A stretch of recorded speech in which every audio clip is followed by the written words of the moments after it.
একটু হাত কর, বেগুনটা তাড়াতাড়ি দে। তোর মেজ দাবা ডালের সঙ্গে বেগুন ভাজা না ভাতে তুলতে চায় না। আজ তুই এসেছিস দেরি করে, জানিস তো সকালে সবাই স্কুলে যাবে, অফিস। ডালটাও তো এখনো সাদলাসনি। আরেকটা গ্যাস জ্বালা। আজ দীপা কুরকুরে আলু ভাজা চাই। আমি আলু কেটে দিচ্ছি, তুই কড়াটা চাপা।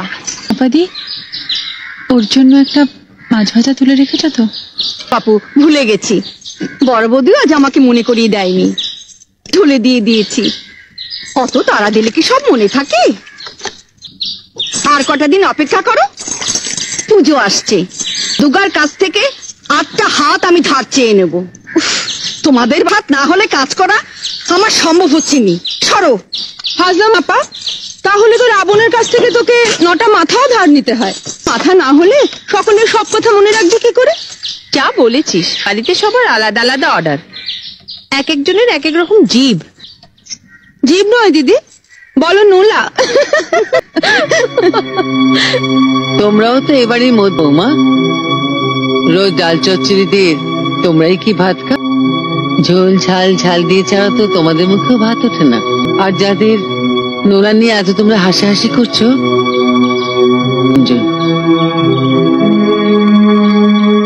জয়া মা থেকো না, চঞ্চলের ভাতটা বেড়ে নাও। আজ না বলে দেবো মাছের ঝোল দিয়ে ভাত খেয়ে নিতে। যাও। রান্নাঘরে সবাই মিলে ধাক্কাধাক্কি হবে, তাই দাদাদের খাবারটা তারপর না হয় ওর খাবারটা বেড়ে নেবো মা। কিন্তু আপিস তো সব একসঙ্গে যাবে বৌমা। আপনারা একটা আলাদা রান্নাঘর করে দিন মা, আমাদের সঙ্গে ধাক্কা ধাক্কি তোর কষ্ট হয়। বলিনি মেজদি? না তা বলনি, কিন্তু এর চাইতে বড় রান্না মহারাজাদের বাড়িতে হয় ভাই। ও কথা বলিসনি মেজো, ওর বাপের বাড়ির রান জখমি। আমাকে সময় বাপের বাড়ির কথা বলে খোটা দাও কেন দিদি?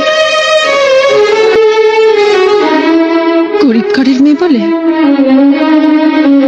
তাতে কি, বিয়ের পর মেয়েদের পরিচয় তো আর বাপের শ্বশুর বাড়ি দিয়েই হয়। আর বাড়িতে সব বউদেরই সমান অধিকার, তাই না?